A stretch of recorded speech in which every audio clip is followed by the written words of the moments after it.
So let's get on today's episode. Now, I want to thank, as always, Juliana Carrozza, who took these notes. Merry Christmas, Juliana. She is truly amazing, truly amazing. And thank you so much for all of this. And let's see here. We're on Real Housewives of Beverly Hills, season 13, episode 9. Doesn't it feel like it's been 30 episodes so far? Or maybe that's just me, but it feels long. It's a good season. It's a really good season. I don't think it's hit the levels of Salt Lake City this season, but it's really good. And there's so much meat on the bone to talk about. And I think right off the bat is interesting too, is because Erika Jayne is seeming to build a lot of favor with a lot of the fandom. And I once again think that is so interesting because it takes so little to bring us back around, right?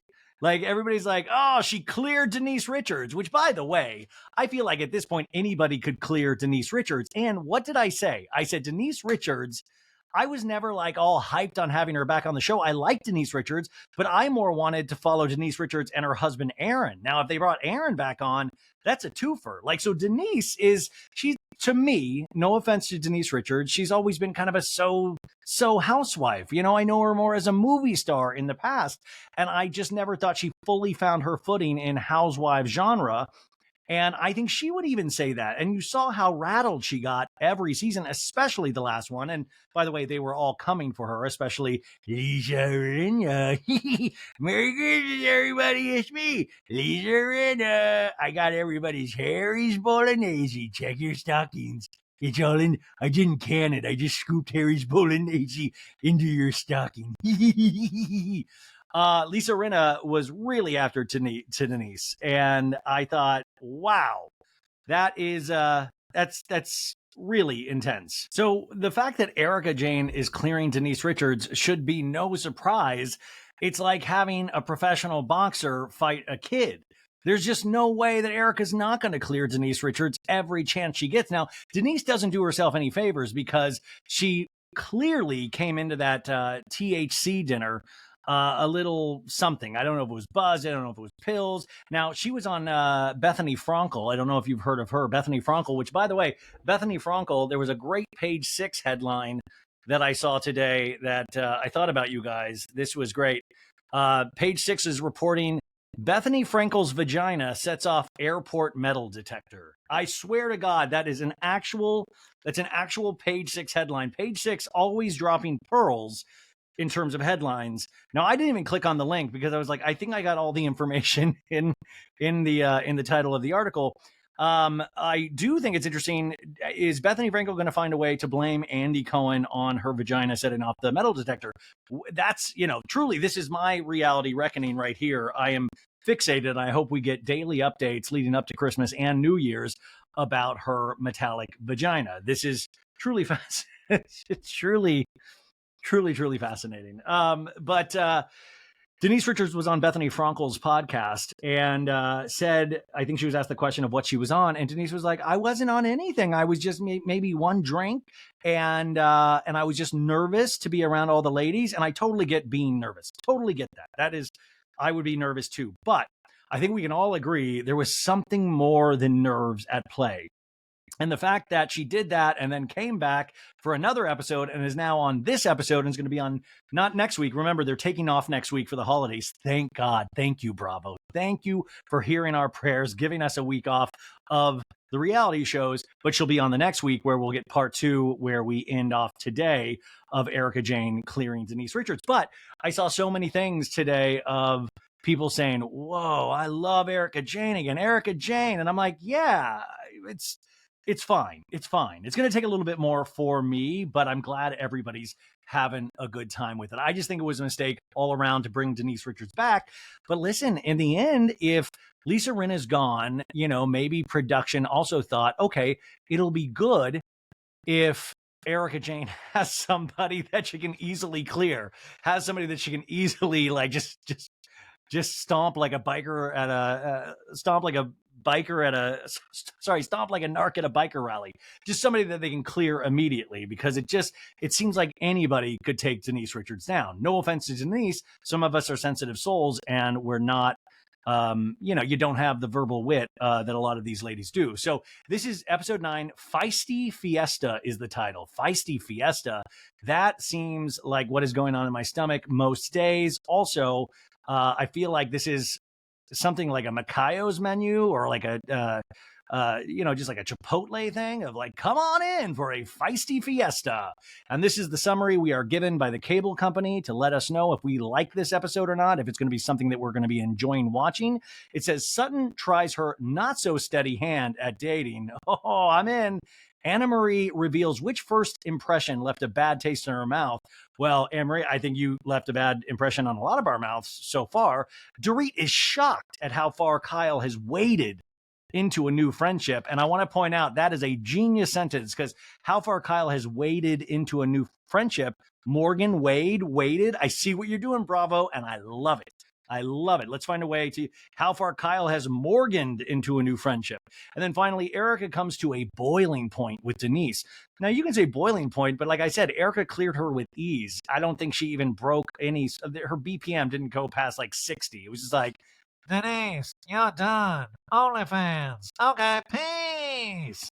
Previously on Real Housewives of Beverly Hills, we have a collection of clips from previous episodes. We start off with Erica on the way to Vegas in the PJ, and she's like, I gave up fighting with y'all for Lent. I'm a giant. And Garcelle's like, that's 40 days. And Kyle's like, how far in are we? Kind of like, how long are you going to even last, Erica? And then we cut to that scene with the matchmaker, Alessandra. Remember, Alessandra was like so bubbly and like, yeah, okay, oh my God. And Alessandra's going, what's an ideal partner for you, Sutton? And she's a very active listener. So anytime Sutton was speaking, she'd be like bobbing her head like, I am very much listening to you. I am hearing every word. Anyway, Sutton tells her, well, I like tall, handsome, I say. Well, we'll talk about the wealth part later, but let's start with tall and handsome. And then Sutton in a talking head says, well, dating apps are not working for me, I say. Then we cut to a scene of Morgan Wade getting a new face tattoo. No, it's not that, but they're at a tattoo parlor. We've seen this episode, and she's like, I'm Morgan Wade. I will let you guys tattoo me. And the tattoo artist is like, how did you guys meet? And Morgan's like, she stalked me. Kyle stalked me. And Kyle's like, I did. And then Kyle inks a K on Morgan's arm. Now, I've said this before, but Morgan has so many tattoos that what's another K gonna really, at the end of the day, if this friendship, relationship, whatever it is, doesn't work out, it's not like she's gonna be like, fuck, I got a huge K on my arm and I'm walking around with a K in this relation. No, it's like a tiny K on like a whole like illustrated man body. And the illustrated, I don't mean she's a man, I mean illustrated man. Remember that I think it was H.G. Wells story called, anyways, Morgan's like, no one can say they've been tattooed by Kyle Richards. Which, by the way, next year at BravoCon, Kyle should set up a tattoo booth. I mean, do it for charity or something, like $50 to get Kyle to put a K on your body. Wouldn't that be amazing? Oh, I'm already going to put that on my Christmas list for next year. And Garcelle, we cut to her scene in Vegas and goes, I don't know if I can trust you guys with my family because I'm still a little bit, with the laughing of Jax at the birthday party. And Drake goes, it's been over a year. Beep, boop, beep, boop, boop, boop. And then we cut to Denise Richards at the THC party. She's like, what did I do to you? And Eric's like, can you tell me what it is? Because I'm not clear. Denise is like, you know what I'm talking about? And Eric's like, no, I don't. And Denise goes, go watch the show. Watch the show. And Eric's like, wait, what's happening? Because Erica admits that she was a little THC buzzed. And I will imagine, if you see Denise Richards doing like a Gollum imitation at a table, I mean, I would be like, what is going on? That truly had to have been an insane moment. But also, I love Denise's go watch the show. I feel like they need to take that clip and make it like every show, every commercial for Bravo, you need Denise Richards at the beginning going, go watch the show. Now we're at Kyle at Sutton's boutique anniversary in a new scene. And Kyle's like, I apologize for anything that hurt you. And Sutton's like, well, I'm a forgiving person as long as you're honest with me, and I can always move on, I say. And then Sutton says, well, you have been gossiping about me that I have a drinking problem, which is totally untrue, Dorit. And Dorit's like, from me? And then Sutton's like, Crystal told me. So we get the taglines this week, and then a bouncy song plays. It's going down. No one can take your crown all around the world. People will remember our names. Do you know how easy it must be to write lyrics? It's going down. No one can take your crown all around the world. People will remember our names. Like, what would that song even be about? It's going down. No one can take your crown all around the world. People will remember our names. It seems there's something Egyptian about it. I don't know. It's a beautiful sunny day in Los Angeles, Beverly Hills, Encino, wherever they're at. And Crystal is in her beautiful backyard with her daughter trying to master a balance beam together. And Crystal's like, okay, let's see. Oh my God, this is hard. And Zoe, age 8, is like, do you know how to do a cartwheel on the beam? And Crystal's like, no, I do not. And then Zoe easily does one, but falls off the landing. And Crystal says, come on, I don't want silver. I want gold at all times. Now, Crystal says this very nice, but in my imagination, I wish Crystal was like a drill sergeant. I'm like, come on, pussy, I don't want silver. I want gold. This family's about gold. My husband directed The Lion King, for the love of God. Gold. Now the song continues. Come on, no one can take your crown. All around the world, people remember your name. And we go to Garcelle's house, and Garcelle says, hey, babe. And Jade, 15, goes, hey, mom. Now, remember, Jade and Jax, they're men now. They are grown men, according to them. Garcelle says, what are the plans for the summer? Basketball, volleyball? And Jade's like, I don't know. And Garcelle goes, what about Ashlyn? What's the plan for the summer? And Jade has no answer. And Garcelle goes, I just don't want Jade having babies young like he wants to. It would have been really weirdly amazing if Jade was like, we're going to do the hippity dippity all summer. Anyways, Jax is listening to this. They're all laughing, just like a sitcom family. Now the song plays over to Erica's now. It's going down. No one can take your crown. And Erica is in a studio doing a Vegas residency ad campaign photo shoot. The work is on for this residency. It is all happening, as Sheena Shea says. We're very excited. She got the Vegas residency offer last episode, so she is already prepping in just terms of publicity. And the photographer's like, you're going to start on the platform lying down. Okay, perfect. We got it. And she's in a sexy black lacy get up, spike heels. And Erica, you can tell she's like, now this is more like it. Fuck those victims. Yeah, I'm posing again. I'm feeling like Erica Jane. And the photographer's like, ooh, good. I love that. And a random woman says, Vegas ain't seen nothing like this in a long time.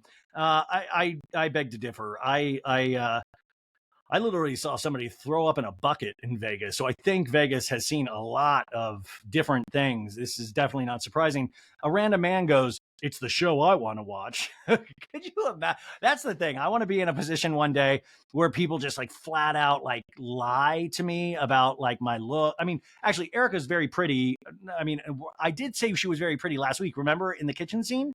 But anyways, Erica's now with a black mask on. She's like, well, that's the show we're selling. So she is letting us know this is going to be a sexy Vegas show. She is selling sex with her songs, with her music. And now we reach over, we have an evening with Sutton being dropped off at La Boheme French restaurant. Now, La Boheme, you guys, is on Santa Monica Boulevard. I've been there many times. Really, really cool place, actually. The indoors, the outdoors. I went a couple times over COVID because they had outdoor seating, and it was pretty cool. And the host is like, do we have a reservation? And Sutton's like, for two, I say. His name is Sal.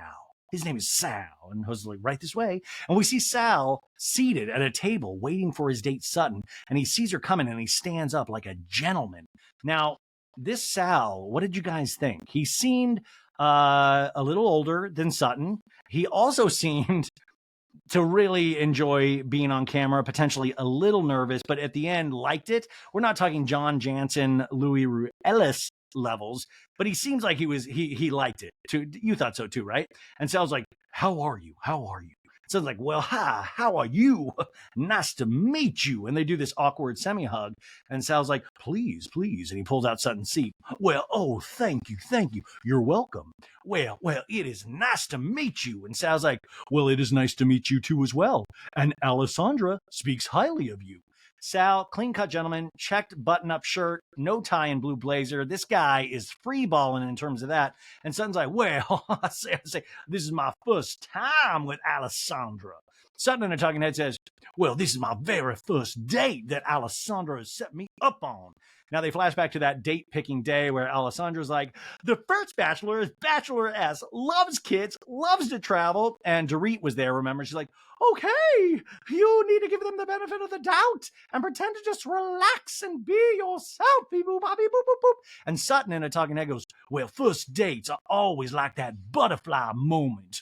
And you don't know, this could be the one. I say, he's tall, he's handsome, he is a gentleman. This date has promise. Sal has promise. I love this. Like, he is a tall drink of water. I just want to drink him up like he's a little bit of my grapefruit juice I keep in my purse just to sip on, not for vodka or nothing silly like that. Sal's like, so you, if I'm not mistaken, you're a Georgia girl. Well, yeah, Augusta, Georgia. Well, you're from New York City, and Sal's like, well, just outside, but I bought into LA big time. Big time. The climate, everything just suits me. Back east, humidity, mosquitoes, two things that I do not miss, and I don't know if I can tolerate them again.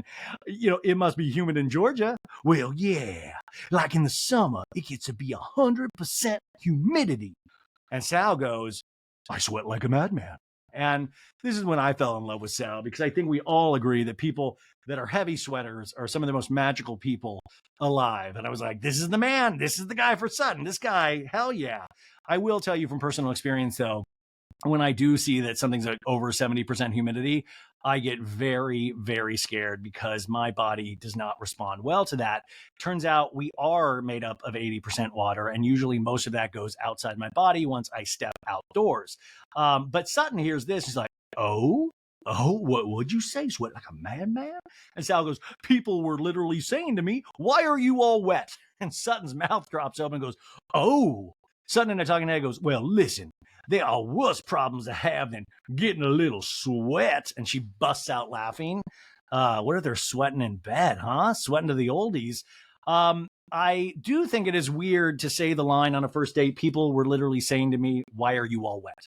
That is, if you are a guy on a first date, would you go like, oh my God, you could just sop up my underboob sweat. I mean, it's a mess. I mean, it's like the Titanic. We'll all be floating out of here at some point, right? Would you say that? I guess, no, now that I'm thinking about it, when I do, I literally do tell people I'm sweating. In fact, the more I talk about sweat right now, the more I'm actually sweating just talking about it.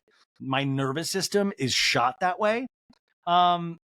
So the server is like ready to order, and Sutton's like, well, and I'm drinking, So it's her one drink that she has a day. Can I get a Kettle One martini? And Sal's like, well, I'm going to have an old-fashioned rocks. Well, I'm just going to have the tuna ta-ta. And Sal's like, well, I'm going to have the halibut. And Sutton's like, well, Sal, how long ago did you move here? And Sal's like, well, I've been here since 1990. My mom still lives in the house we grew up in, so I get back pretty often to see her. And then Sutton's like, well, what do you do? And Sal's like, well, environmentally friendly office supplies. But now I want to see Sal in a reboot of The Office. Wouldn't it be like, da-na-na, da-na, like a Michael Scott character where he just sweats all the time? Sal goes, but I've been working from home so I can still see mom. And Sutton makes big surprised eyes like, and Sal goes, she's 88 and she's doing great, but I like to spend as much time with her as I can because I'm not around. And the server goes, I have a tuna tartare, no cilantro, and a halibut. And Sal goes, well, thank you very much. So my 50th birthday, she said, how about we go to Vegas? And my mother got to the hotel before I did. And she said, you're going to be angry with me. And I said, why? And she said, well, I went downstairs to the concierge and I told him we needed something to do. And he goes, right next door, there's a great old school variety show. She goes, and then she goes, Sal, it's topless. It's topless. And Sutton gives another large eye look. And Sutton in a talking head goes, well, this is like a serious red flag for me because we know Vegas and inappropriateness in terms of dancing and, because of the Magic Mike show, it is a red flag for Sutton. It's like, Oh, Sal, did your mom wear her dick riding pants, her leather button-ups? Did she ride? Oh my God, Sal, I'm very nervous to hear this. But Sal continues this story. He's like, I bought a cool looking catfish. He holds his two pointer fingers about 12 inches apart to demonstrate. And my mother at one point took a net and took it out, and she's trying to, and he laughs and shakes his arm like his mother did with the net, while Sutton takes her hand and covers her face and looks down at the table. And Sutton in a talking head goes, well, there's too many mother stories for me to handle, I say. I mean, that is to lead with that. I will tell you one story about my family. My parents, I think it was their, what anniversary was it? Was it their 30th or 35th? They did they renewed their vows in Vegas. Now, my mom loved a deal anywhere she went. And I think it was, I forgot what hotel, but they did one of those, go look at a timeshare and get free tickets to a big Vegas show. And she did that. And the show was like Bob Mackie, who did all of Cher's Oscar outfit, like famous designer, he did the clothes for this production, but it was like semi-nude. And we were like the front two rows. My mom, never admitting defeat, was like, this is a beautiful production. This is amazing. Look, I mean, just the costuming, but we were basically looking at half naked ladies. It was wild. So Sal is just keep going with like, oh, Mom. I said, Mom, you beat that catfish to death. And Sutton uncovers her face and is like, okay. Sutton in a talking head goes, well, I'm still proud of myself for staying in this state. Prior to all this, I would have had to leave because of children emergencies or a hangnail that I needed to get rid of. I say. So I think she's saying she would have blamed her children on having to leave previous dates, but she is growing up and realizes she's got to stay for this one. And Sal is just still busting up with his story. Oh my goodness, the fish. And he goes, I'm the only guy whose mother tried to pull the what happens in Vegas stays in Vegas rule. Sutton in a talking head goes, well, even though Sal is not the right man for me, I'm making progress. Alessandra. Sutton in this scene goes, well, thank you. And the date is over. They both awkwardly try to get up from their seats. And Sal's like, these chairs, it's like once you're in, you're in. It reminds me of a story about my mom. No. And Sutton's like, well, I just wish it would stop raining. I wish it would stop raining. And Sal goes, I'm digging those shoes. Oh, yeah, these shoes. They're beautiful. We'll have a great evening. And Sutton's like, yeah, bye. Sutton kind of already because Sutton, in a normal situation, would have gone on for like a whole monologue about these shoes. Oh, these shoes. I got this at a Paris runway Versace show. Yeah. I had a beautiful Versace kitten sweater at that same event, but then I got these shoes. But she doesn't talk about the shoes at all. So that's when you know she really didn't appeal to Sal. And I do want to say, when I did meet Sutton that first time at BravoCon, not this year, but the past year, if you remember that photo, really potentially one of the worst photos I've ever taken. And that says something, but I was closing my eyes and you can tell it looks like I've have slick back hair, but it is all sweat. So, and she did seem a little like, what's the word? Disgusted. And so I think there was a potential, anyways, the song plays, running through the city, sitting really pretty, hair blowing in the wind with the top down. The night turns into day and the day turns into another night, bringing us into Kyle's house with a crackling fireplace. Now, this would have been a perfect scene for Kyle and Morgan Wade. And like, you made a fire for me, Kyle. It's beautiful and heats us up on a rainy day. And Kyle's like, shit, there's a lot of food. Because there's like food out. And Anna Marie arrives and walks into Kyle's house and it's like, hello, how are you? Am I doing good as a cast member? And Kyle's like, oh my God, let's go to the bar. And Anna Marie's like, let's do it. And Kyle's like, white wine, a red wine? And Anna Marie's like, I'm good with white. Let's do white. What's the doggy's name again? And Kyle's like, this one's Romeo. And then Kyle's Pekingese is barking, jumping at Anna Marie, because Anna Marie, the dogs can sense evil. And Anna Marie's like, oh, he just gave me a little nip. I'm going to sue you, Kyle. And Romeo growls like, because Romeo also has a small esophagus. And that's rare for dogs. Anna Marie says, I thought like we were having a moment. And he's like, no, we're not. Like, I'm going to bite the shit out of you. And Dorit enters, well, what's all the laughing about? I love Dorit's like, nobody's going to laugh without me here.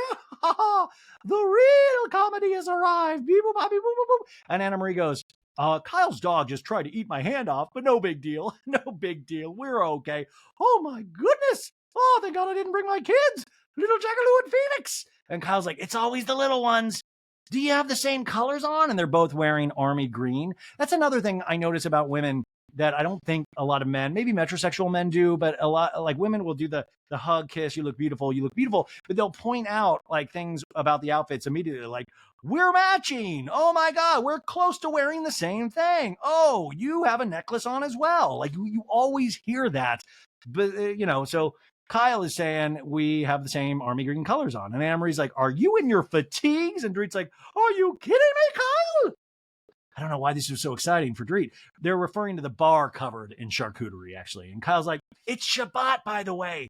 I always have so much food. And Dorit goes, I mean, I do not have a narrow esophagus, but I do have the stomach the size of an adult woman. Beep, boop, boop, beep, boop, boop. And Dorit barely has the stomach of an adult woman. Are you kidding me? Dorit's teeny tiny. They're all teeny tiny. But classic Dorit to make fun or to bring up the narrow esophagus immediately, because now, Dorit gets a lot of flack, obviously, for various reasons. But I will say the one thing about Dorit that I appreciate is she always starts shit. Not starts shit into their face. She will always say something about like Sutton's drinking to Kyle and Crystal without Sutton there. And now she's talking about Sutton's esophagus to Anna Marie and Kyle, but trying to be in a making fun kind of poking way, if it were.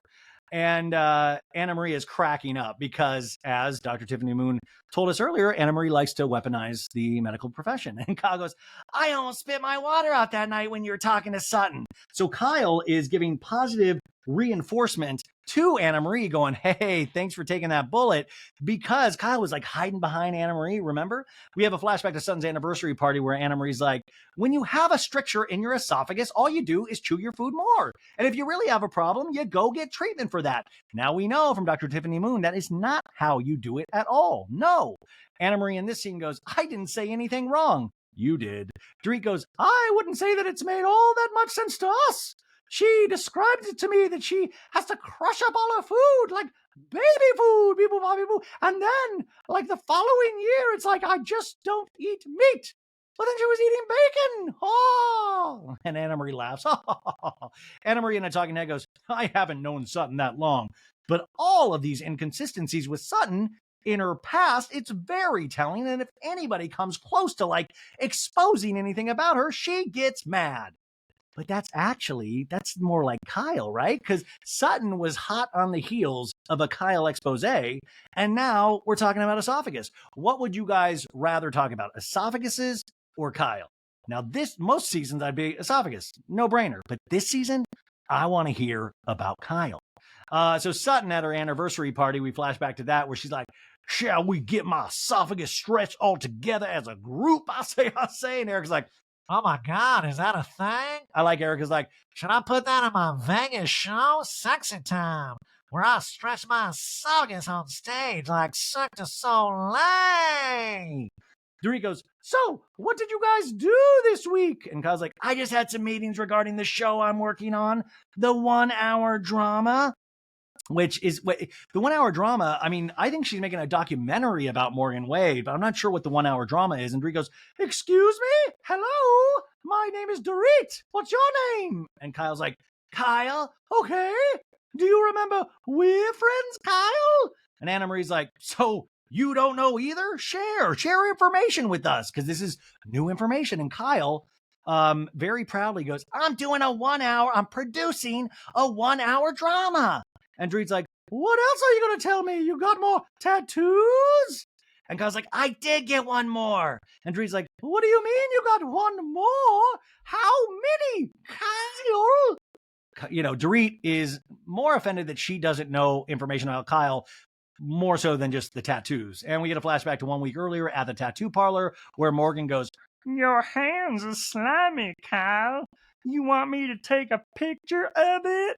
And then we flash back. We go to this scene, and Rick goes, so, how many do you have? And Kyle's like, 6. Has Mo seen the latest tattoos? And Kyle's like, I came home and I showed him.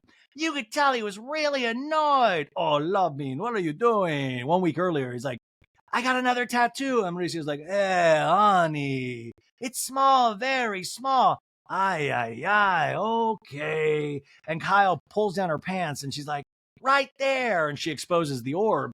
And Mo goes, love bean, love bean. Now, the closed caption, Juliana points out that it does say love bean, but I've had people reach out to me that it said lapine for certain things. So that's all very interesting. What's the true answer for any of this right now? I do need somebody to tell me, is it lapine or love bean? It doesn't make sense. So then in this scene, Kyle's like, what happened was Morgan was in town, and Anna Marie's like, who's Morgan? And Dorit's like, new best friend. Dorit is so competitive with Morgan Wade. I bet Dorit shows up with a face tattoo at some point, just to like, and by the way, that's probably the way to really show your love to Kyle at this point, is get a tattoo. Like, do you, Kyle, would you like to go to the tattoo shop with me and get a tattoo of a love bean?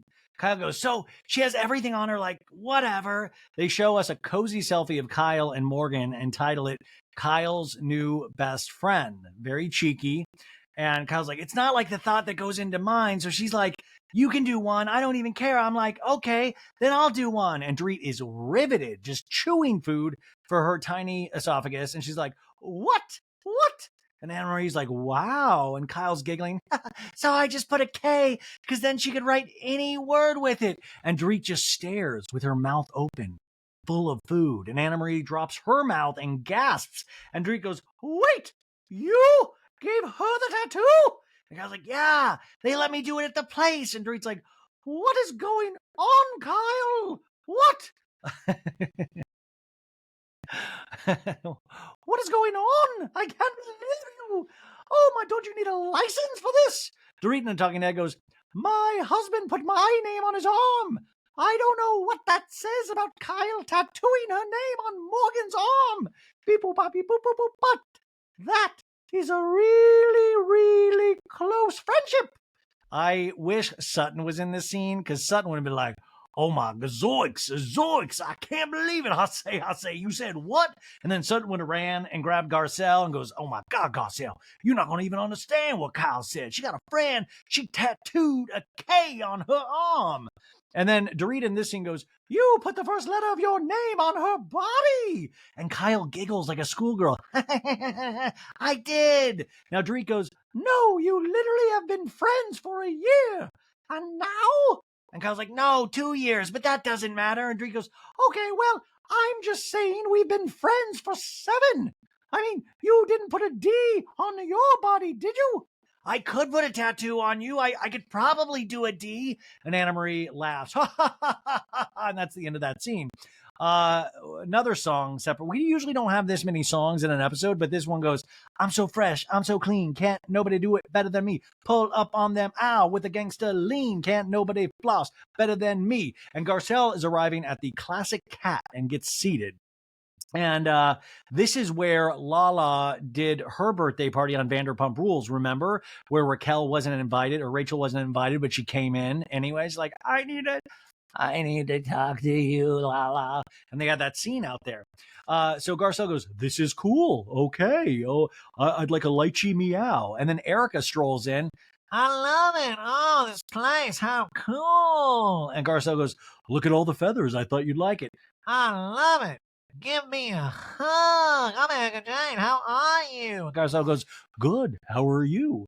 And Erica in the talking head goes, when Garcelle first came into the group, we were friendly, and then we got on the wrong track, mostly because me. Flashback to 2021, where Garcelle is telling Erica, under no circumstances, though, can you disrespect not only a kid, but my kid. And Erica's like, I agree and take full responsibility. Thank you. And you know what? I was shit talking and treating the kids like they were adults, and I was wrong. By the way, if she had done it this year, Jax has legally declared himself an adult, so it would have been fine this year. It was just unfortunately last year. Also, who took over Erica Jane's body? Like when she hugs Garcelle, like she's just all touchy feel. This therapy, you guys, therapy is truly doing a world of good for Erica Jane. I gotta say, this is a completely different Erica Jane. Also, want to point out once again that I think Lisa Rinna not being there, very positive for Erica Jane. So Erica in the talking head goes, So it's nice to have drinks with Garcelle and hopefully rekindle something. in the scene, she goes, Oh my goodness, did you want us a drink? and Garcelle's like, I ordered me a drink, but I didn't realize there was an extra one. And the server brought another one. And so they're doing like I'm good. How are you? We get a flashback to Sutton's anniversary party. And Erica's like, I signed my Vegas residency contract. and Kyle solemnly is like, congrats. Be careful what you wish for because it might show up and you have to perform. I like that she's like, hey, a little stage fright, perhaps. Erica in the talking head goes, I've put on 1,000,000 shows, but I've never had one riding on this. On me. That's my biggest insecurity. They're not going to remember anything other than Erica pulled it off or Erica didn't pull it off. Now in the scene, she goes, It's amazing how life will turn around provided you stay in the fight. And that, I think, was the best thing I could have done. And even though it looked ugly and it was horrible, I still had to keep walking forward no matter how small your steps may be. in a talking head, she says, I don't think that a Vegas residency is going to solve all my legal and financial problems, but I know one thing. It is a step in the right direction. now, listen, I've said this now the past couple of episodes, but you gotta, God, I can't believe what I'm saying. What is truly wrong with it? I mean, you can still say, there's some weirdness with the victim stuff, right? All that's weird. She was really horrible. Obviously now under a lot of stress. What is going on with me? If I like Eric Jane by the end of the season, I'm gonna hurt myself. So yeah, this is wild, but like she's right. It's like she kept her head down. She loves performing. Now, I think her show right now is a mixed bag in terms of did Erica pull it off or Erica didn't pull it off. And I've seen both. Like I've seen people say, it's horrible. The tickets are so cheap, only $7, which we'll get to when we talk about Denise's OnlyFans. But then some people are like, it's amazing. It's so amazing. Did you guys see that video this week, though? She got called out because she lip syncs one of the songs, and the artist who actually I guess sings that song called her out on an Instagram post, I believe, and said, listen, hey, you gotta credit me, pay me a little money or something. And you can't just be lip syncing to my vocal track without any kind of credit or recognition. And I think she's right, but I didn't realize that Erica Jane, I should have realized that Erica Jane was probably lip syncing, but to lip sync to somebody else's vocals, that's kind of wild, right? I didn't realize that. And the video she shows, though, it's from a very weird angle where it does make it look like a smaller show. I really want to see, and I've seen a bunch of people post at Erica Jane shows, but it's always pointed at Erica Jane. And I want them to flip the camera around. I want to see the crowd. I want to see the audience. I want to see how big this venue is. I have a lot of questions, and we'll probably get to see that during the Erica Jane Bet It All on Blonde 2-part docuseries that's coming up in the new year. So Erica in the talking head goes, I don't think that a Vegas residency is going to solve all my legal and financial. Oh, wait, we already did this. Erica goes, So what's going on, Garcelle? and Garcelle goes, a friend of mine is joining us. Is it Denise? Is Denise coming? No, but Denise will be coming to Taco Tuesday. Now, I love when housewives say Taco Tuesday. I don't know why, but it makes me go like, oh my God, they live in the same world that I do where Taco Tuesday exists. We flipped to one day earlier when Crystal is on FaceTime with Garcelle going, hey, next week I'm going to have a Taco Tuesday at my house. I'd love for you to include Denise. She's so sweet. I wish Crystal had been like, she's so sweet. She also, tell her to come sober completely. Garcelle goes, oh, Denise is sweet. Okay, I'll ask her. And Erica goes, who is it? You'll see. Oh, shit. You'll see. At that moment, a car pulls up outside to drop off Sutton. dainty esophagus. Garcelle goes, oh, there's my friend. And Erica goes, Oh, fuck off. Get over here. they're all laughing. And Erica goes, I knew it was a setup. Your hair looks adorable. and Son goes, well, it does. I flipped my pot over because it's dirty. I like it. Who is this? I like Sutton says Erica says I like Sutton's hair. Who is in Erica's body right now? So Sutton's like, well, so I was like, let's just flip it. And the server goes, can I get you a lychee martini as well? Oh gosh, no. I'll have a regular martini, but make it dirty. Now, if I was Sutton at this point, and this is where Sutton might be getting a little cocky, if one of the storylines is saying that you're drinking, now there's just one drink, right? But if one of the storylines is that, just know that anybody in that scene, minus Garcelle, is going to be watching you like a hawk. So Garcelle in a talking head goes, bringing Erica and Sutton tonight together. 1, we're all single. And 2, when they let everything go, they have a good time. Oh my God, I can't wait to see Sutton at Erica Jane's Vegas show. Oh my God, they'll probably pull her up on stage and have the dancers dance on her. Like, oh my gosh, I'm on a ballet, the board of a ballet team. Garcelle goes, so surprise. And Sutton's like, we're good. And Garcelle goes, I know you guys are. She makes me laugh, Erica. And Erica goes, she makes me frustrated, and it's okay. Garcelle goes, hey, listen, life happens. Garcelle in a talking head goes, so tonight it's a social experiment to see how they're going to do. And Erica goes, I almost sent you this thing about gossiping in the South. We don't gossip. We put you on our prayer list. And Sutton's like, well, God bless America. So Erica using the Southern angle to engage with Sutton. And Erica's like, we should put Denise on our prayer list. And Garcelle's like, definitely. I should have put Denise on my prayer list. What do you think is on Sutton's prayer list? Oh God, I want to thank for bargains on good clothing. I want to bless my friend Jennifer Tilly. I want continued health and beauty for my horse Santos. Oh, I say, I love Santos, dear Lord. I want to give a big old prayer to Santos that he is feeling comfy, cozy in his new apartment that I got him. Erica goes, I'm telling you, though, she needs to stop with this. Give up the 4-year beef. Let it go like I did politely at Kyle's. And Garcelle goes, she wasn't clear with what her issues were, but I saw her afterward, and we flash back to that lunch a week earlier, and Denise goes, it bothers me that Erica made a comment that because they're teenagers that of course they had a threesome by now. Erica at the Cat's Meow in this scene goes, I said they know what threesomes are if they haven't had one already. Also, even if you don't know what threesomes are, isn't it implied in the name? Like if you're like, hey, what do you think a threesome is when it comes to sexual intercourse? And I think anybody would be like, well, I know three's involved. There is a 3 involved. I mean, is it something with 3 fingers? Like, I feel like that's obvious. We get a flashback to 2019 where Dorit goes, you have 14-year-olds saying, Mom, what are threesomes? And Erica goes, they already know if they hadn't had one already. I love when they tell us in the scene and then they also need to show us and do a flashback. Garcelle goes, I think she's been holding on to it and that's why she wants to get it out and she wanted to get it out there. And Erica's like, look, what happened to me over the last 2.5 or 3 almost years now, all that public scrutiny takes a beating on you.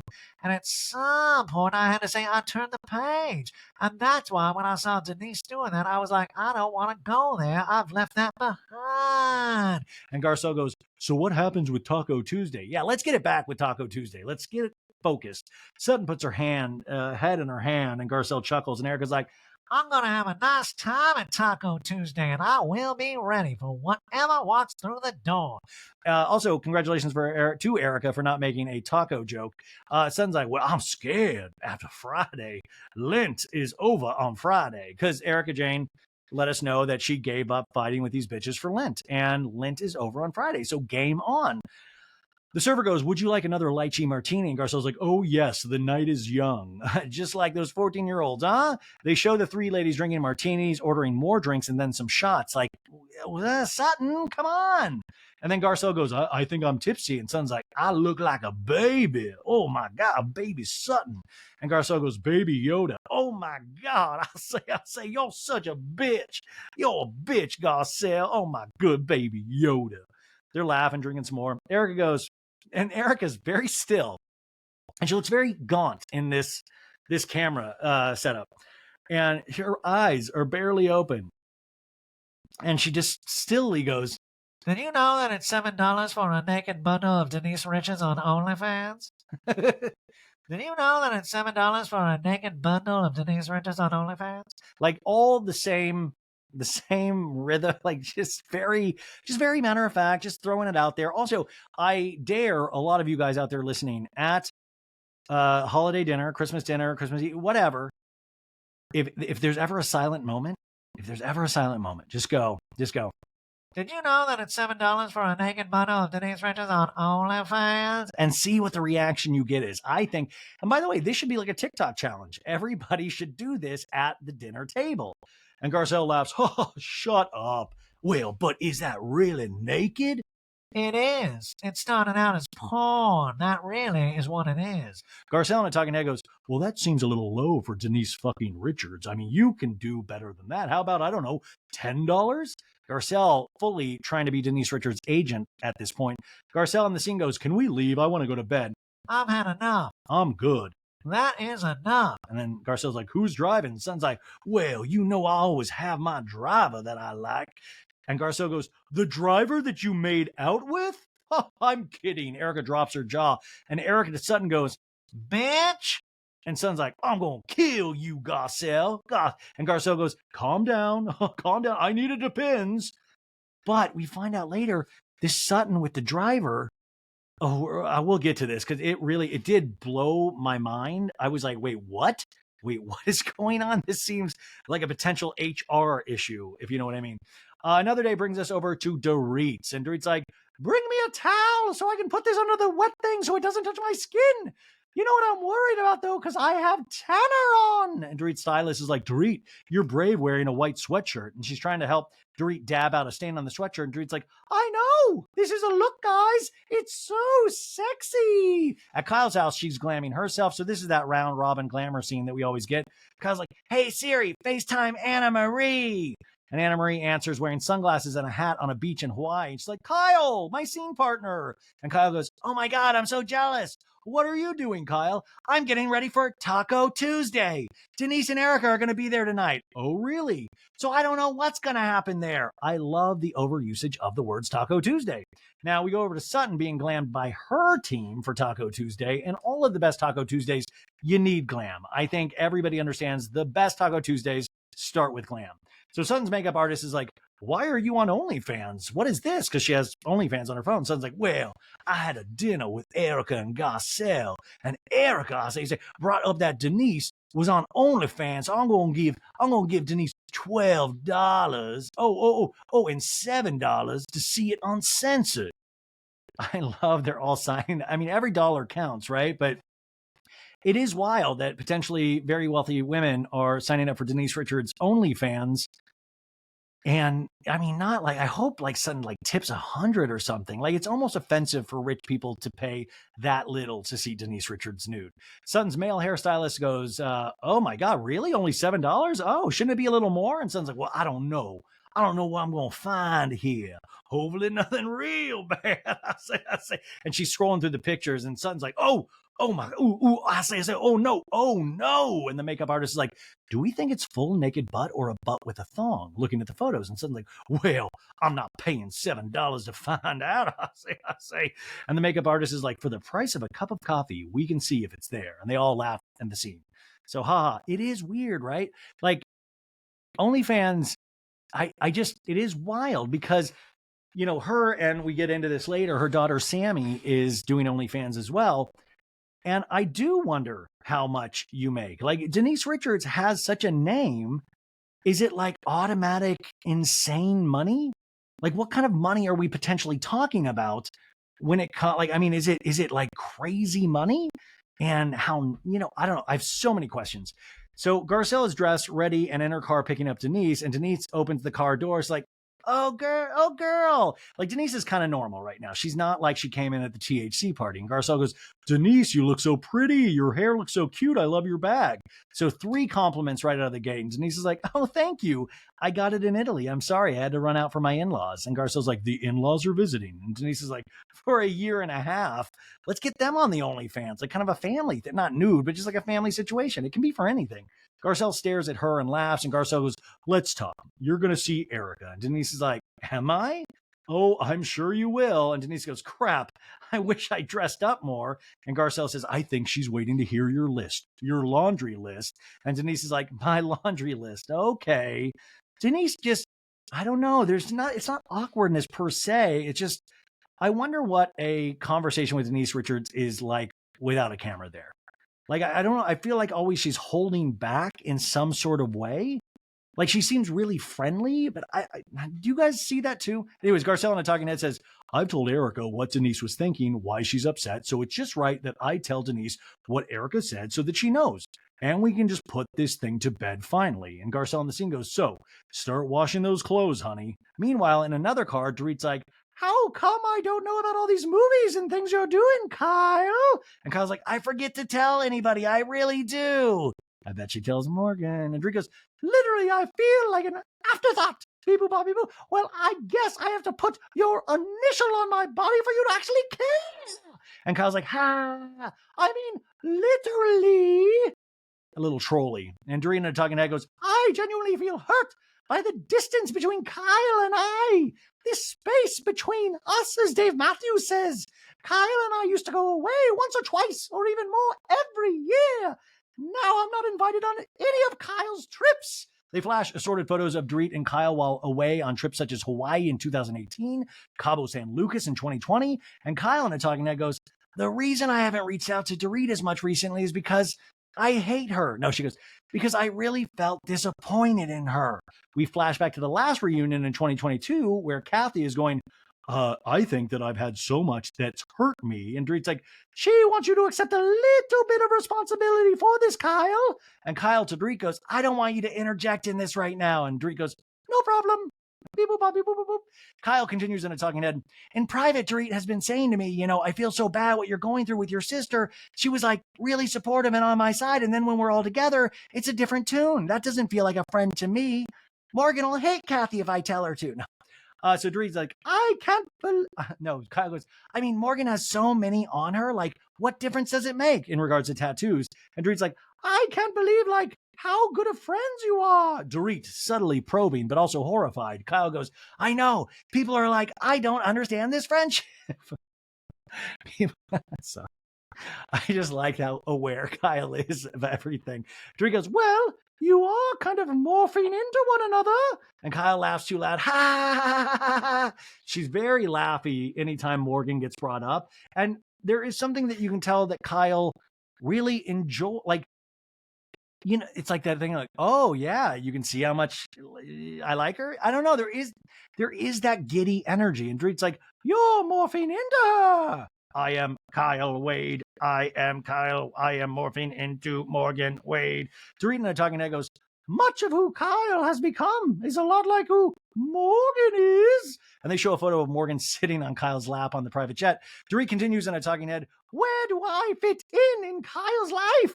It feels like I've been not just excluded, but maybe even replaced.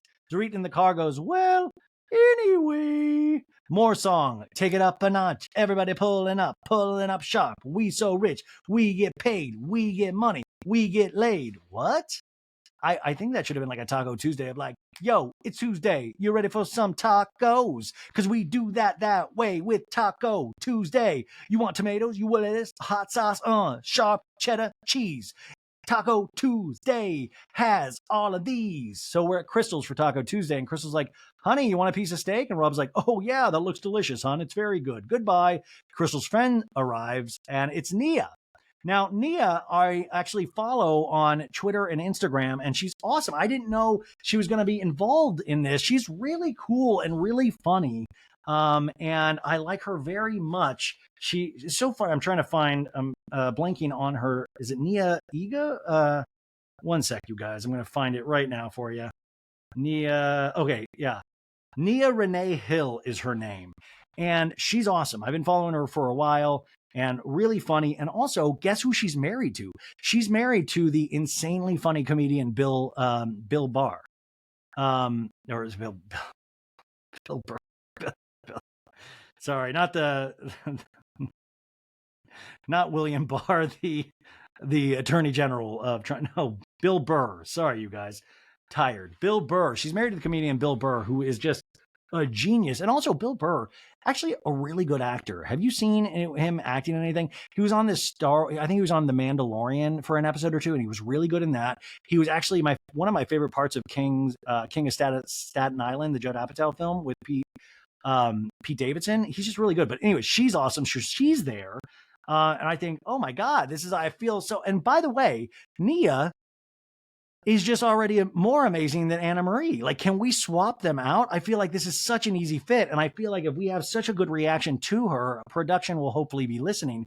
And she seems like she gets it. She's another reliable narrator. I find her to be always on point in regards to her thoughts online. So Crystal's showing all the meals: pork, chicken, fish, duck. Crystal in a talking head says, duck tacos? Oh, wow. We always have too much food left over. That is a classic Asian culture thing. If the table is empty, that means your guests go home hungry and you're a bad host. So you always want to have an abundant table full of food and lots of to-go boxes. I would be so much fatter than I already am if I was over at Crystal's nonstop. Kyle and Dorit walks in and Kyle calls out, "Honey, I'm home." Classic. Real funny. And Dorit's like, "Hello." And Crystal's like, "Welcome." "Well, hello, gorgeous." And Crystal's like, "Let me tell you something. I'm trying to push them down," meaning her girls. I think her boobs are very ample in this low-cut dress she's wearing. And Dorit goes, "No, you don't want to keep them down. No, but you want to get them even. People. Push this one this way. You have to push one east, one way. Oh, that's good." I love Dorit doing a boob adjusting class. I think that is a proper use of Dorit this season. She's helping to assist Crystal, and Crystal's like, "Okay, is it good?" "Perfect." And then Nia's like, "Hi, I'm Nia. Nice to meet you." And Dorit in a talking head goes, "I'm always so surprised with how many friends Crystal has. I mean, I know it's that number, -14, but still." Now, that's another kind of low-cutting, biting comment from old Dorito here, because remember, that was a thing that Lisa Rinna, I believe, tried to bring up on the show one of those seasons, is that she was reached out to saying something about Crystal's 14 friends, I think, dumped her. I don't know if I'm getting the story correctly, but it was really shady. So for Dorit to bring this up is kind of like, Dorit talks tough in scenes without the other character there when she's talking about them or in talking heads.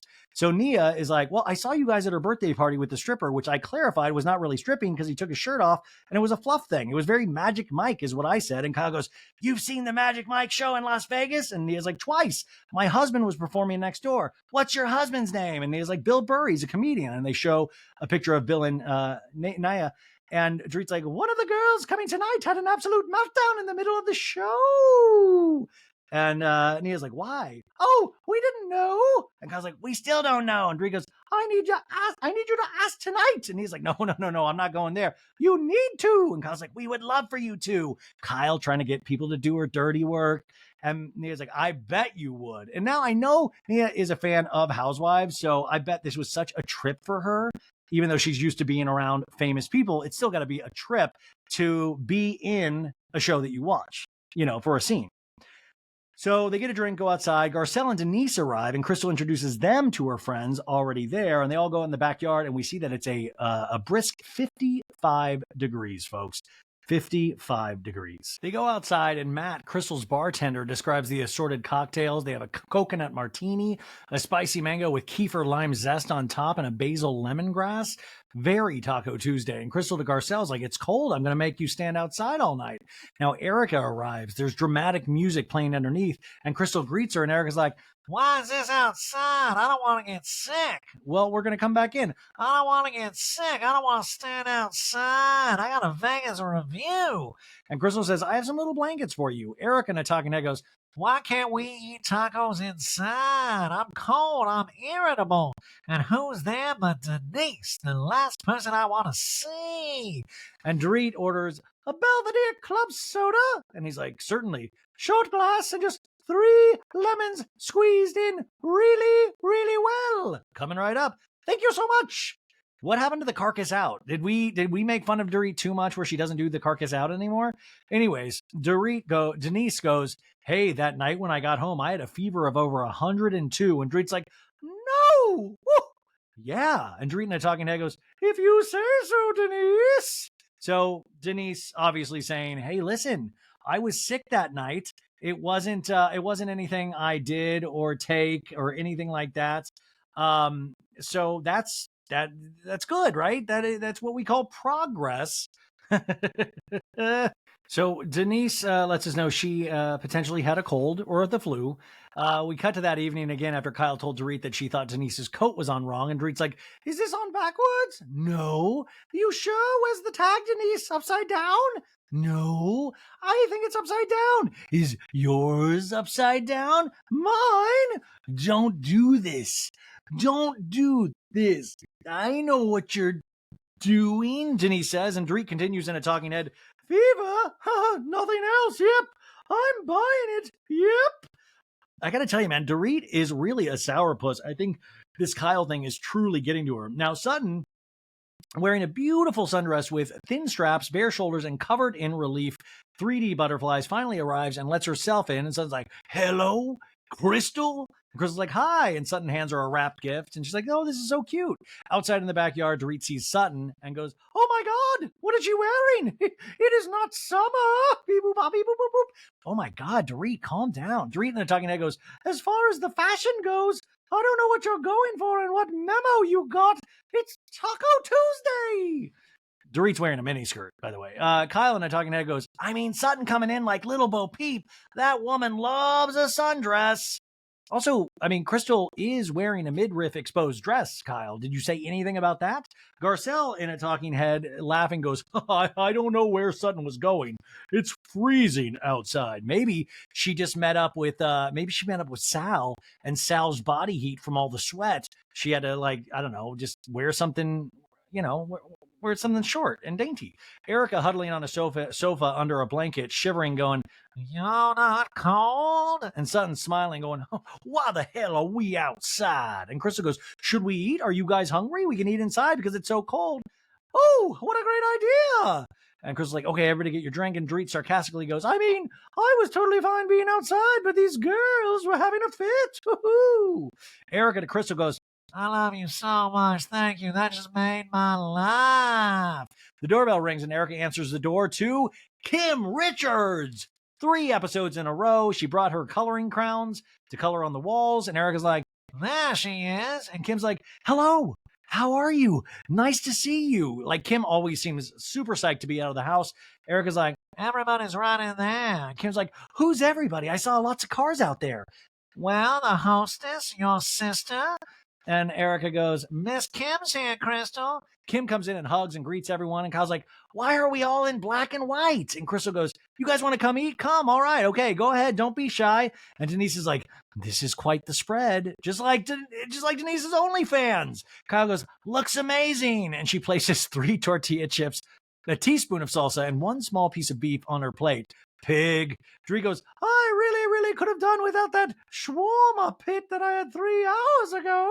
And Sutton goes, Avi, who are you not hiring? Oh my goodness. And Dorit goes, no, I didn't try to poach him. I swear.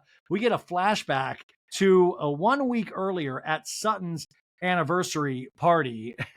And Dorit is like, Avi, can I not steal you from Sutton? Come on, it'll be a whole story. Yes. Avi looks directly at the cameras and coyly smiles. Also, I mean, I think Sutton could probably make those checks clear a little faster than Dorit potentially on certain months. Sutton's like, well, you did too. You most certainly did, Dorit. And Dorit's like, are you going to stop accusing me of doing things that I'm not doing? Sutton's like, well, are you going to stop accusing me of putting vodka in my coffee? Like, I've heard of whiskey and coffee, but vodka and coffee, is that a thing? You guys are going to be like, oh, it's totally a thing. But that seems like gross. It seems like gross. I mean, whiskey and coffee, much cooler. We get a flashback to a lunch 1 week earlier where Crystal goes, she said, Sutton, that you're kind of a person that puts vodka in coffee. And Sutton's shocked. She's like, who does that?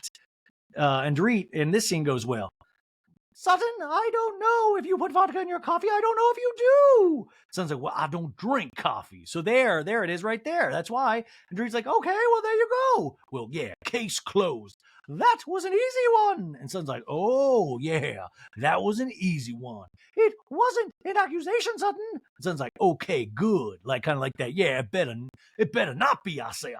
And Erica's like, You know, we had a night the other night with Garcelle. yeah, we had it, the three of us. It was fucking funny, and we laughed a lot. Yeah, we did laugh a lot, I say. We get a flashback to that evening at the Cat Club 2 days earlier when Sutton's like, my hands are itchy. And Garcelle goes, if it's your left hand, it means a man's coming into your life. And Erica's like, My hand's on fire. and they all laugh.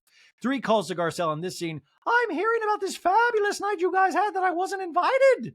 Yeah, we had a lot of fun. We had a nice night. Garcelle told how Sutton made out with the driver.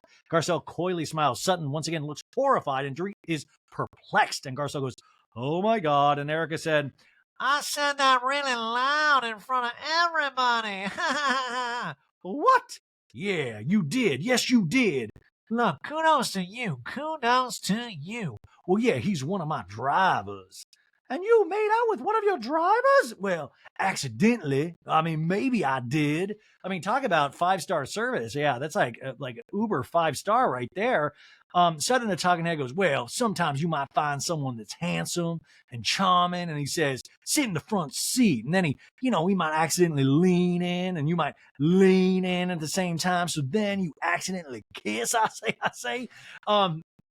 Guys, this is wild. This is wild.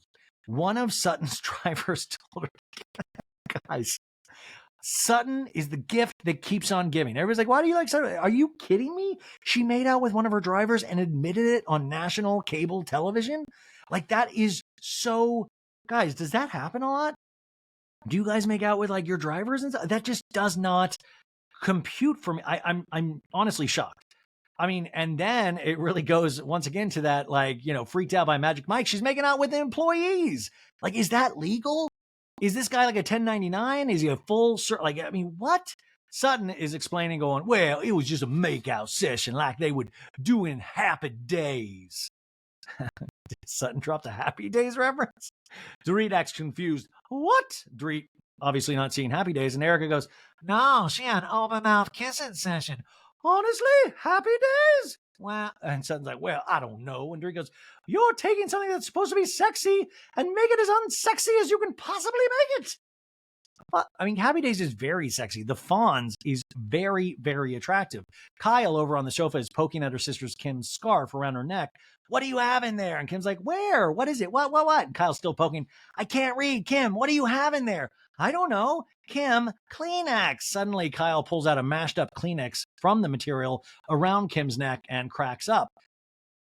Yeah, I mean, that's funny, but if you need a Kleenex, I mean, it's great that she has them on her. And Kim's like, what? Sometimes if there's a problem, I just like to do this. And she places the Kleenex on her nose and tucks it into her neckline.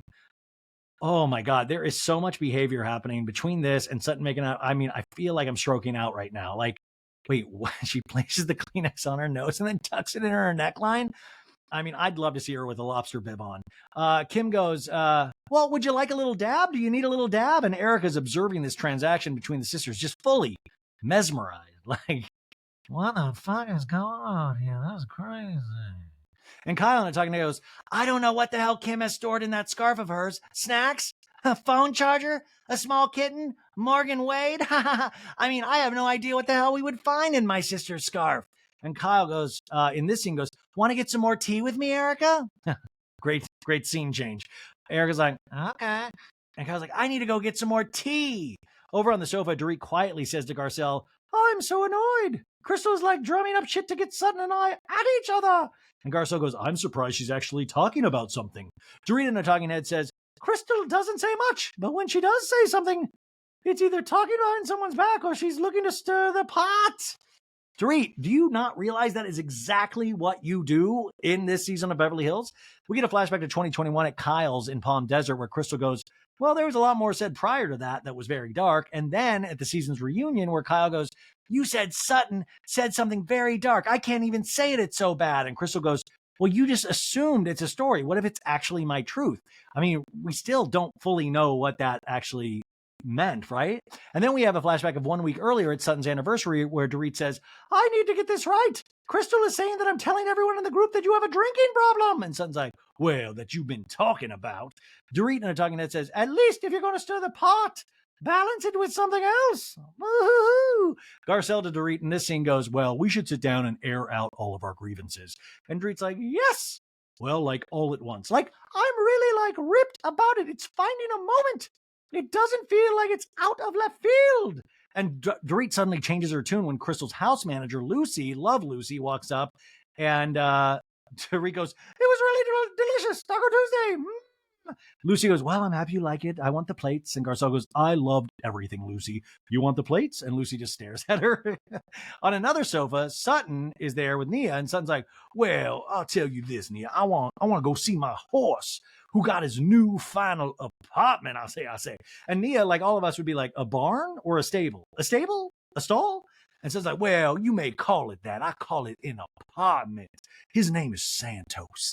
And he's very beautiful. I mean, I called it.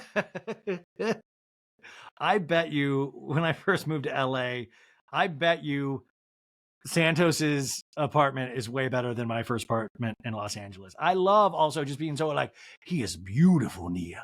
I mean, with his big horsey eyes, and sometimes I'll just look into his eyes and I'll just get swept away. You ever been swept away by good old horse eyes? Oh, you got to meet Santos. You would love Santos, Nia. And then Sutton continues. She's like, I have a language with him. And Kim's like, see, I talk to animals too. Thank you, Kim. And Sutton's like, well, I talk to mine all the time. And then Kim goes, I do too. And I understand them. And she giggles strangely. And Nia goes, so, hey, what happened in Vegas? Whoa. Sutton stares at her. And Nia goes, well, in particular, the Magic Mike show. And Sutton's like, well, you know what? I didn't like the legs spread with that man's head. And she demonstrates the legs with her arm out and then the head pointing to her V area, the privates. And then they flash back, of course, to Erica's famous position on the stage. I mean, this was Eric. I still have said this every episode. That Erica flashback that they keep showing is really dirty. Like she's really getting, things happening to her private parts. And Sutton's like, well, I didn't enjoy that. And then Denise pipes in and goes, whose legs spread? And Sutton's like, Erica's and Crystal's. And he was like, Dorit, we're getting the story now. And Dorit looks busted and goes, oh. Because, Dorit told Nia, and Sutton's like, well, I don't know why I have to explain myself. Some people don't like mustard. And I don't ask you 80 times a day why you don't like mustard. I mean, that's such a great example. Such a great example. Magic Mike mustard. I totally get that comparison. Garcelle goes, does Denise not like mustard? And Sutton's like, well, a lot of people don't like mustard. I was not in a good headspace. And so, as I say, basically, I ruined the whole night. So thank you for asking. I appreciate that. And Garcelle looks at Nia and goes, how did you know about it? They flash back to 1 hour earlier, and Dorit goes, one of the girls coming tonight had an absolute meltdown in the middle of the show. And he's like, why? It's the happiest place on earth. And Kyle's like, we don't know. We still don't know. And Dorit's like, I would love for you to ask tonight. Nia goes, the girls were talking about how they loved Magic Mike, and they mentioned that there was someone who did not have as much fun. And I playfully said, how could you have a meltdown at Magic Mike? It's the happiest place on earth. And Sutton goes, well, it's not Disneyland. There's not a fast pass. I can't get a giant corn dog at Magic Mike's, big old turkey leg, and walk around and see all the rides and then potentially go to California Adventure. Sutton in a talking head goes, well, Nia, who are you? I say, and why is this story relevant to our Mexican fiesta? Sutton further explaining in this scene goes, well, I was uncomfortable and I didn't want to be there. And Drew goes, honey, you had $51 bills that you were flashing around. And flashback to that evening in Vegas 1 month earlier. And Sutton's like, I got a lot of ones. Y'all remember these? These are dollar bills. We're going to stuff them in their dong area. And Sutton goes, well, it's a funny goofball thing, the ones. And Drew goes, I can see you tucking a few bucks and going, I want a lap dance. And everyone laughs. And Sutton's like, y'all laughing because y'all know that is the last thing that will ever happen. And Dorit goes, you made out with your driver. And Sutton glares at Dorit. And Garcelle's like, oh my God. And Dorit goes, okay, I'm heat. And Garcelle goes, hold on a minute. Hey, That was between me, Erica, and Sutton. And now I feel like you're saying it to Sutton to embarrass her, and that's not okay. So Garcelle immediately calling out to Reed. I will remind everybody involved that is actually what the show is about, calling people out. So Dorit is just trying to like hop on something, to have a moment. So Dorit goes, Garcelle, you remember 20 minutes ago when Erica was saying it over here and you guys were laughing over it? And Sutton's like, hang on, hey. Mustard. No, she goes, to equate those two is very unfair. My driver has become my friend. She found a way to make it weirder. It's driving Miss Strack. Oh, I've struck up quite a friendship with you. Will you take me to Tajay in this big old Bentley, please, Roger? And Dorit goes, I don't judge you for it. And Sutton's like, and just because I was attracted to him and we were having a conversation, and yet, do we have a little makeout session? I say, it was sweet and I enjoyed it. And the camera keeps panning to the women who are Crystal's friends, who are all smiling and looking at each other while observing these conversations. And Dorit goes, I did not say it judgmentally. And Sutton's like, well, I have not done it since. We have not. Then why'd you bring it up? Oh my God, who drove Sutton to this party? Like, is the driver out? Let's get the driver on camera. And I like that every time Sutton potentially goes in the car, she's like, well, tonight, are we going to have lucky number 2 makeout session? Like, I wonder if there's like a sexual tension happening in the car at all times now. What? I mean, this is crazy. Dorit goes, first of all, are you getting heated because? And Sutton's like, well, why did you bring it up, Dorit? Garcelle thinks that did. And says, well, why did you bring it up, Dorit? And Dorit deflecting, I told you, why did you bring it up, Dorit? And Dorit continues to deflect, we were going back and forth and you were like, and Sutton even louder going, why did you bring it up? Answer my question. And Dorit goes, stop asking the same question and not waiting for an answer. And Sutton's like, answer. So this is very reminiscent of the name 'em. So Sutton is really feeling herself this season in terms of how bombastic she is in scenes. But I will say I prefer the name 'em scene to why did you bring it up? Because at this, the name 'em, it started gently. It was like, name 'em. And it slowly built. This already was at a 10 of why'd you bring it up, Dorit? There was like, it just built more with the name 'em. So Erica's in the kitchen, puts her hands up and goes, I hear voices, which, I hear them in my head all day long. Erica, Crystal, and Kyle go silent to listen, and they hear Sutton going, why'd you bring it up, Dorit? Why'd you bring it up? And Kyle in a talking head goes, this is getting a little deja vu, and we have the whole name 'em. I mean, they're going to flash back that all season long. Now, back in Crystal's room, Sutton's like, why'd you bring it up? And Dorit's like, we're going back and forth. Why'd you bring it up? And you were like, why'd you bring it up? Do you understand? I'm trying to answer it. Answer. And Dorit's like, and you keep saying the same question. Answer it, Dorit. Sutton is just pushing this season. Dorit in a talking head goes, you're talking about your prudish behavior whilst I just found out 5 minutes ago that you made out with some random driver. Dorit deflecting with another question goes, why do you think I mentioned it? And Dorit continues in a talking head, like, duh. And Dorit goes, I just said we were going back and forth. Crystal, Kyle, and Erica all come back into the living room, and Dorit goes, it was in jest, it was playful, it was joking, we were all laughing at the situation, like in Happy Days. And Garcelle goes, it just felt like you were saying it to embarrass her in front of these women. Now, all 5 women sit quietly, all knowing that that is the name of the game, and Sutton's like, she was. And Dorit goes, also, just give people the benefit of the doubt. And Garcelle goes, who's the people? Me. Okay. Me, in this instance. Okay. Dorit in a talking head goes, why is it okay for Erica to scream it across the room and Garcelle not to say a word to her? It just feels like another reason for Garcelle to take issue with me. If you don't like me, Garcelle, stop pretending that you do. And Garcelle in the scene goes, when I said it to Erica, we were all having a good time. We were. And now Garcelle looking at Sutton goes, and I apologize because I didn't know that was going to bring out this. And Dorit goes, but we are having a good time, you guys. And Garcelle says, if you have to say it like that, we're not having a good time. So Dorit in this scene woke up on the wrong side of the bed, chose violence, not backing down. Garcelle standing up for her friend Sutton. And Dorit goes, I'm saying that because you just attacked me. she didn't attack her. Like I feel so bad for Dorit because it was just like little mistake after little mistake. And Garcelle goes, I did not attack you. Calm down. Calm down, calm down. I did not attack you.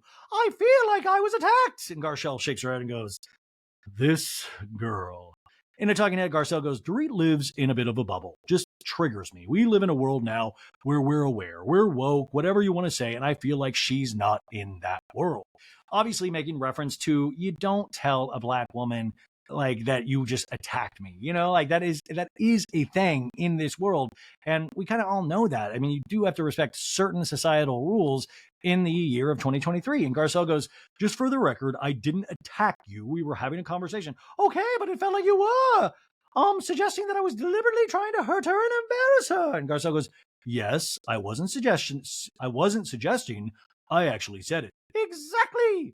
But that's not an attack. But it feels. But that's not an attack. Garcelle, okay, I don't mean attack. What's a good word for it? And Garcelle goes, I don't know what a good word is, but I feel like for you and your privilege, I can't.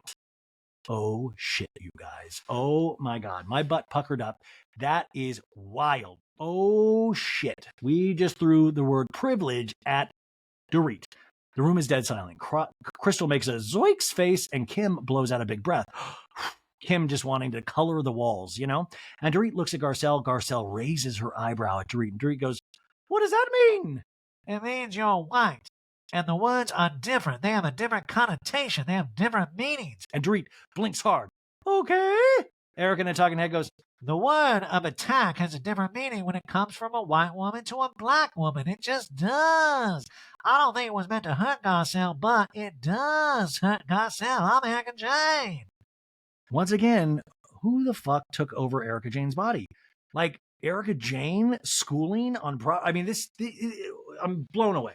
Dorit goes, Garcelle, I'm very, very sorry that I've triggered a nerve and I've offended you or upset you or any of it.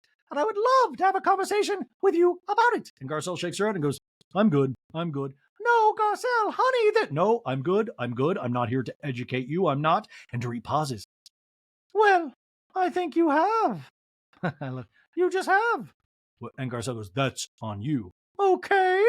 Dorit in the talking head goes, I have no idea where this is coming from. She should know that all she needs to say is Dorit. You know what? That word really triggers me. I would immediately understand. I would apologize and definitely not use that word again in the future. Now Kim breaks the total silence and goes, slut pig. No, she goes, the bulgogi was great. That's the fire meat. Kim is awesome. And she winces. And Crystal goes, someone wants to download? And Denise to Dorit goes, well, apparently you were told that she made out with her driver. And Son's like, Dorit announced it to these people. And you know, and Erica's like, oh. And Dorit goes, in jest, it was a joke. I love this. Dorit's like, for the love of God. Dorit doing her best Joe Rogan. And Denise like, well, apparently it didn't land well. And Dorit goes, no, I can tell that. Trust me. Loud and clear. Now, Juliana wrote in the notes that Dorit should have apologized right then and there to Sutton for this being a non-joke to begin with. But like I said, Dorit woke up on the wrong side of the bed. There is going to be no apologies from Dorit tonight. And a real one, at least. And Sutton's like, where have you all been? And Eric's like, conspiring in the kitchen. And Son's like, well, please tell me that's not true. Dorit to Crystal now goes, well, I'm glad you actually joined the conversation because separately, Sutton said to me once again that she heard you saying that I said that Sutton puts vodka in her coffee. Flashback to 3 weeks earlier in Kyle's kitchen, and Dorit's like, Sutton's a drinker. She's somebody that I would not be surprised if she pours a little vodka in her coffee in the morning. And this scene, Crystal goes, well, I'm happy to talk about this. I love how Crystal's like, always like calm of like, yeah, you said, you know, like she kind of, I don't want to get it wrong. And Dorit's like, well, it seems like you did already. She didn't get it wrong at all. And Son's like, well, I'm going to nip this in the bud before I make out with my driver again. You all can talk about me behind my back all you want. I know my life. I know what I have accomplished. I have a pet horse named Santos that has an apartment. I know what I'm going to accomplish, and I know what you can't do in order to accomplish what I have accomplished and what I am going to accomplish. I say, so continue your little chatter while I walk off, and y'all way back there. That's what's going to happen because I am moving forward at a very rapid speed. That's what's happening. That almost felt like That felt like a speech. That felt like a gladiator speech of like what I'm going to accomplish. Like 17 years ago, I know what you can't do in order to accomplish what I have accomplished and what I am going to accomplish. Continue your little chatter while I walk off. Like, it sounds very big. It's really, Sutton is just taking risks this season. Kyle sitting next to Sutton is making sarcastic faces to Dorit. I love Dorit, always gets in the shit, but Kyle's always there doing something that is facially pushing buttons, but nobody really calls her out or sees it. Kyle in a talking head mocking Sutton, going, if I had a drinking problem, I'd not be able to say accomplished this many times. Look at that. Oh, gosh. Dorit goes, I apologize. And Sutton's like, well, that's your apology? Yes, I apologize. Okay, I guess. And Denise is like, well, I think it came off like judgmental. And Dorit goes, did you clear up the thing with Erica? Because the other night I know it was you were having, your issue with Erica the other night. Didn't really get resolved. I love that it's like a hot potato game now. Hot potato, hot potato. Who's got the hot potato? Denise goes, I don't know. Which thing? And Erica quietly goes, No, we haven't. Oh, you have not? Woohoo! Erica sarcastically repeating Dorit, No, we haven't. Pot stirrer. And Dorit shakes her head, and Erica in a talking head goes, Dorit, how dare you give me the fucking hot potato? Come on. You know I don't want to fight with Denise, but okay. And Dorit goes, Denise, do you have anything to say? And Denise goes, do you, Dorit? I didn't have the issue. And Denise is like, what is going on? Jesus, come on. And Dorit intensely stares at Denise. And Denise calmly goes, mind taking it down a notch? And Garcelle's like, ho, ho, ho, ho, ho. And Denise is like, sorry, bring it down a notch. That's not cool. Almost like a Countess Luann of like, come on, don't be all uncool. And Dorit goes, I'm going to go see my husband who I've not seen in a week. And Erica's like, you're leaving. Before you go, give me a hug. Once again, who the fuck is this Erica Jane? Give me a hug before you leave? I love Dorit just like bounces. Dorit had too much and she's like, I'm done for the night and I'm gonna go fuck PK. No, that was my Erica. Dorit goes, I'm gonna go fuck PK. Dorit walks out the door and goes, I'm so glad to go home. Now, back in the scene, Denise goes, Dorit didn't say goodbye to me. And Erica's like, go catch her. And Denise laughs. And then Denise goes, well, I'm sure she's not sad she didn't. No, I wanted to have this conversation. And Erica's like, I do not want to have this conversation with you. And Denise is like, why? Well, I think you had your chance at her dinner party. You came in. You had an agenda. You called me a bitch. And I apologize to you sincerely. We get a flashback to that evening 2 weeks earlier where Erica says, if I've done something to you years ago, I apologize. And Denise is like, years ago? Well, it was years ago. It was like 3 years ago. And Kyle's like, it was 3 years ago. And Erica's like, Denise, I apologize to you, you know? And Denise is like, thank you. You're welcome. Bizarre. And Erica goes, and you called me, what was it, a fucking bot monster? 1 week earlier, flashback, Kyle's like, she was calling you a dumb bot fuck. And Erica's like, a dumb bot fuck? And Kyle's like, I don't know what that means. And Erica's like, what does that even mean? And Kyle's like, I don't know. We need a shirt that says dumb bot fuck. Dumb bot fuck. That's a very, Denise Richards finally has a catchphrase. Dumb bot fuck. That's great. So Denise in this scene goes, what? I never said that. And Kyle's like, well, at the bar, flashback to at the bar that night at Kyle's house. And Denise is like, well, I just want her to recognize she's a fucking dick cunt asshole. And Garcelle's like, okay. Kyle in a talking head goes, I don't know how I got that confused with bot cunt. I actually never heard that, so it's kind of making sense. Maybe that's not what was said. Oopsie. Kyle now takes credit for the dumb bot fuck. So we now have to give that to Kyle, but fucking dick cunt asshole will not look half as good on a shirt as dumb bot fuck. Anyways, creativity is amazing. So Kyle's like, anyway, you guys, that's a little piece of the story. And Erica's like, well, here's what I'm saying. It's fine. I don't care. And Denise goes, I love how you want to do this. on your terms. And Erica's like, Actually, it's your terms because you're the one that came in and wanted to do this. So what are you upset about? and Denise goes, well, first of all, to insinuate that my daughter, who's 14 years old, would have had a threesome, Erica, I think it goes beyond inappropriate. You're shaking your head right now. And Erica's like, Yeah, I'm shaking my head because that's not what it was about. Children these days, if they have a phone, they have access to everything. Of course they know about sex. and Denise goes, this was about my kids, though. Okay, well, And here we go, folks. Buckle in. your oldest daughter's on OnlyFans. She doesn't know? And Denise goes, that is a fucking low blow to bring up my daughter's OnlyFans. But I mean, also probably shout out to Erica because it probably got her daughter a lot of OnlyFans subscriptions last night. So Erica goes, You came in slurring and articulate, could not string two words together and wanted to call me a bitch, and you want me to sit here and pretend like it didn't happen? and Denise is like, oh, wow. And Erica's like, What do you think? I'm not going to go to OnlyFans? You think I'm not going to go as fucking low as I can? Have you met me? No, all right, so here we are. so Erica, and I will say without Rena jumping in, this not like fully palatable, but it's interesting, you know, because Rena would have been like, "Argh." Denise goes, you are a mean woman. Because you asked for it. No, I did not. Well, then you shouldn't have come up into our house acting like a fucking bitch, and then we wouldn't be here. Denise goes, you shouldn't have acted like a fucking bitch. That's what I'm telling you. Denise doesn't know the right things to say sometimes. And then Erica's like, What, 4 years ago when nobody remembers? and Denise goes, you are fucking mean. And Erica's like, I think it's great. I just want to know who's more profitable, you or Sammy? to be continued. OMG, my guys. Wow. That was a killer last line to go out on. Who's more profitable, you or your daughter? And it does beg the question, who is more profitable? What do we think? Are we going to get into statistics next episode? Because it's going to pick right back up from this scene. So yeah, Erica cleared Denise, but like I said, that wouldn't be a challenge with anybody could have cleared Denise. Kim Richards could have cleared Denise, you know?